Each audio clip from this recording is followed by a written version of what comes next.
Genetically modified mosquitoes may be a low-cost, effective, and sustainable strategy for malaria elimination in the Comoros. Some current solutions for malaria control include spraying insecticides inside people's homes and using protective bed nets to keep us from getting bitten by mosquitoes.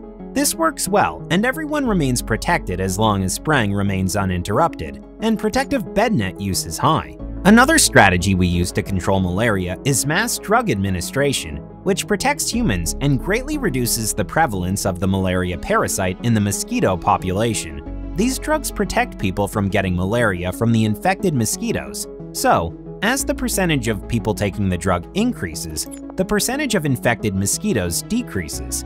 If all people are treated and no mosquitoes are infected, we are able to eliminate malaria. But unfortunately, bed nets and drugs may not be the most sustainable solution for eliminating malaria, because not all people will agree to take the drugs, allow spraying inside their homes, or use bed nets. In addition, bed nets, insecticides, and drugs are expensive, and funding is not always available. And if the mass drug administration program ends and an infected person comes to the islands unchecked, the mosquitoes can quickly become infected and spread the malaria parasites to the human population.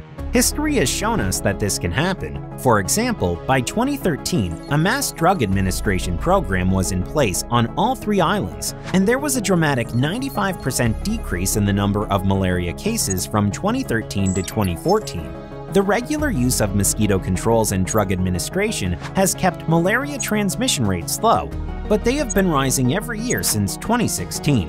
The WHO reported an increase of more than 700% in new malaria cases between 2017 and 2018. The long-term costs and sustainability of these controls are still a concern. We are proposing the use of modified Comorian mosquitoes that have 2 new beneficial genes which prevent them from transmitting the malaria parasite.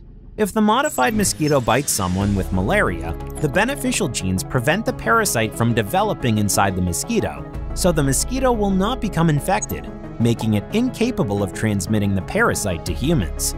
The released modified mosquitoes will mate with the natural malaria-transmitting mosquitoes on the islands, passing the beneficial genes onto their offspring, so that eventually all of the mosquitoes will have the beneficial genes and be incapable of transmitting the malaria parasite, resulting in malaria elimination.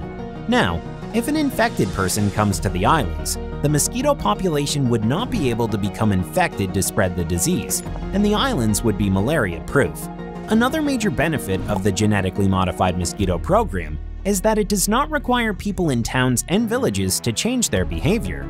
Our current objective is to collect mosquito samples from many locations in Comoros to better understand their biology and to help you determine what malaria control strategies will work best. The data will also help you determine if a genetically modified mosquito strategy can be used to eliminate malaria and prevent reintroduction of malaria in the Comoros.